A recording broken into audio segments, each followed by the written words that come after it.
नमस्कार, पांचजन्य पर आप सभी का एक बार फिर स्वागत है। देश के सर्वोच्च न्यायालय ने जम्मू कश्मीर से अनुच्छेद 370 हटाने का विरोध करने वालों के मुंह पर ताला जड़ दिया है। 75 साल से जम्मू कश्मीर में अनुच्छेद 370 की आड़ में जो राजनीति, कूटनीति और कश्मीरी जनमानस के नाम पर भ्रम फैलाने का खेल चल रहा था, वो बंद होगा, क्योंकि इस फैसले ने वैधानिक तौर से उन लोगों की कमर तोड़ दी है जो इस खेल में लगे हुए थे। संविधान के अनुच्छेद 370 हटाने के संसद के फैसले को खारिज करने से सुप्रीम कोर्ट ने इनकार कर दिया है। संसद ने ये संविधान संशोधन 4.5 साल पहले पारित किया था। हालांकि ये तो तय ही था कि कानूनी तौर पर इसे स्थगित नहीं किया जाता। इसके बावजूद राजनीतिक, कूटनीतिक और मीडिया के स्तर पर अनुच्छेद 370 को लेकर एक भ्रम पैदा करने की कोशिश लगातार हो रही थी और राजनीतिक धड़े इसमें बहुत सक्रिय थे, क्योंकि मामला न्यायालय में विचाराधीन था। किंतु विचाराधीन मामला जैसे ही निर्णय बनकर सामने आया, ये तय हो गया कि जम्मू कश्मीर से इस अस्थायी अनुच्छेद को हटाना केंद्र सरकार का सोच समझकर लिया गया एक ऐसा फैसला था जो भारत की संप्रभुता और एकता, अखंडता को मजबूत करता है। संवैधानिक रूप से एकदम सही कदम। लेकिन इसके साथ ही ये प्रश्न भी उठता है कि क्या संसद से पारित किए गए संशोधन को सुप्रीम कोर्ट में चुनौती देना ठीक था? क्या ये काम सही था? क्या सुप्रीम कोर्ट का इस मामले पर सुनवाई करना लोकतंत्र के मानकों के अनुरूप था? क्या यह विधायिका के कार्यक्षेत्र में न्यायपालिका का हस्तक्षेप, बेजा दखल नहीं थी? क्या सर्वोच्च न्यायालय को अनुच्छेद 370 हटाने का विरोध करने की याचिकाओं को सुनने से पहले ही खारिज नहीं कर देना चाहिए था?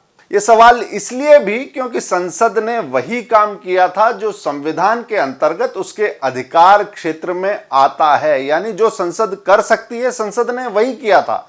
फिर भी उस बात को चुनौती दी गई। अनुच्छेद 370 का मामला कोई पहला नहीं है।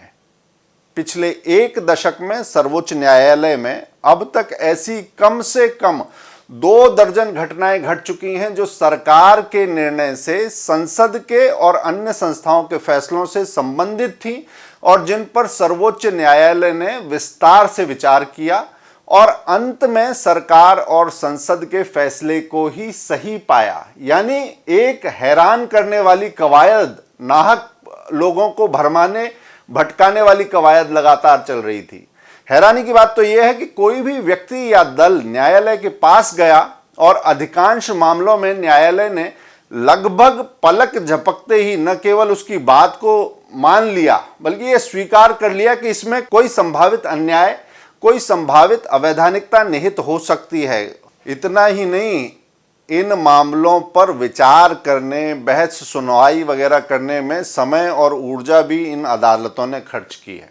देश की सबसे बड़ी अदालत सर्वोच्च न्यायालय, जहां 70,000 से ज्यादा मामले लटके हुए हैं, बरसों से न्याय नहीं मिल रहा, वहां सरकार और संसद से पारित मामलों की सुनवाई को तुरंत अगली कतार में खड़ा कर देना, तरजीह देना, प्राथमिकता देना, यह प्रश्न खड़े करता है। ऐसा लगता है जैसे जहां प्रथम दृष्टया यानी पहली ही नजर में मामला टिक ना रहा हो, वहां सिर्फ कुछ लोगों को या उनके अहंकार को तुष्ट करने के लिए अदालतों ने खुद को जिस तरह एक मंच की तरह प्रयोग करने की भूमिका दे दी है, यह निश्चित रूप से गंभीर स्थिति है। विडंबना है कि प्रवर्तन निदेशालय या सीबीआई के छापे क्यों पड़ रहे हैं, इसकी शिकायत करते हुए भी कोई व्यक्ति या दल या दलों का कोई समूह सीधे अदालत पहुंच जाता है। और अदालत पहुंच ही नहीं जाता, बल्कि अदालत भी ये कहने के बजाय कि अगर ये छापे गलत भी हैं तो भी मामला आखिर में अदालत में ही आएगा, उन लोगों की कल्पित पीड़ा को, कल्पनाओं को, सपने को लेकर किसी परिचारिका की तरह भंगिमा अपना लेती है। ऐसा क्यों है, जबकि हम सब जानते हैं कि ये कथित कल्पित पीड़ा लोगों के पेट में जो मरोड़ उठ रही है और जिन लोगों को ये मरोड़ उठ रही है उनका भ्रष्टाचार से क्या रिश्ता है, और सर्वोच्च न्यायालय में इस जमात के वकीलों की प्रभावशाली और एक मजबूत लॉबी साफ दिखाई देती है।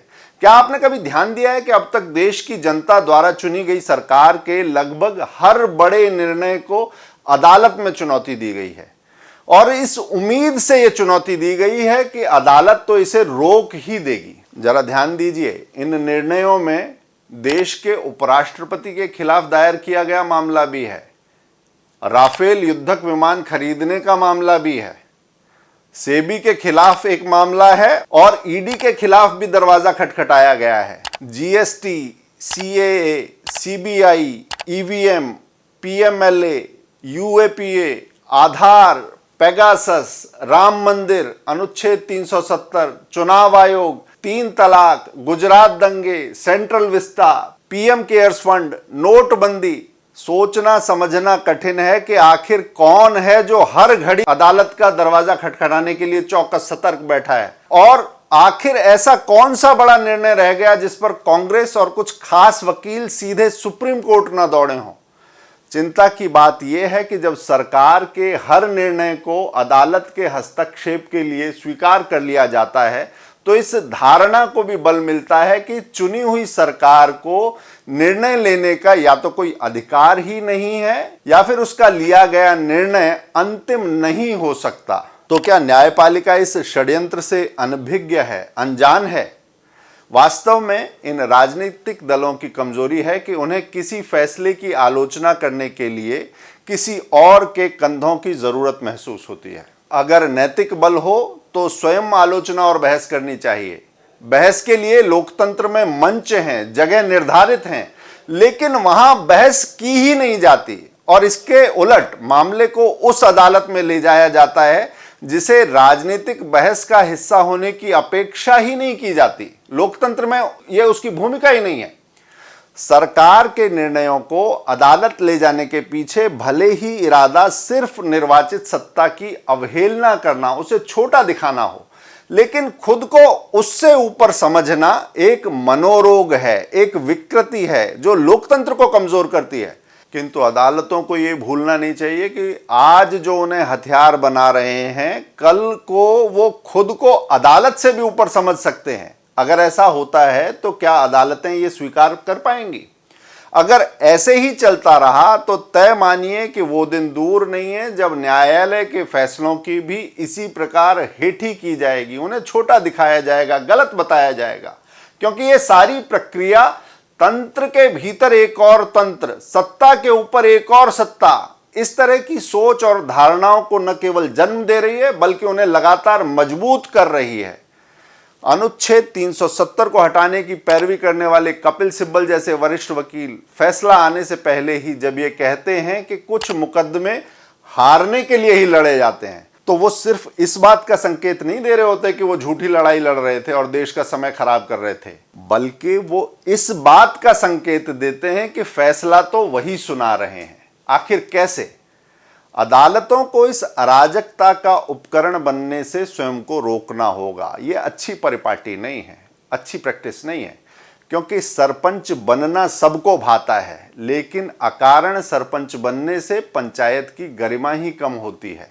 साथ ही न्यायपालिका की विश्वसनीयता और कार्यप्रणाली को लेकर आम जनता में भी संशय पैदा होता है। फिर वही बात, सरपंच बनना सबको भाता है, लेकिन याद रखिए अकारण बार बार पंचायती का प्रपंच करने, पेच फंसाने वाले जो प्रपंची पैरोकार हैं वो अपनी और पंचायत की साख ही गिराते हैं। आज हमारे लिए प्रश्न है कि हमारे इस लोकतंत्र को कमजोर करने वाली ताकतें ना बढ़ें। हमारे लिए प्रश्न ये भी है कि इन अदालतों की साख भी बनी रहे। प्रपंची लोगों को दूर रखिए, लोकतंत्र को मजबूत कीजिए। आगे बात करेंगे ऐसे ही एक और मुद्दे की। आज के अंक में केवल इतना ही, फिर मिलते हैं।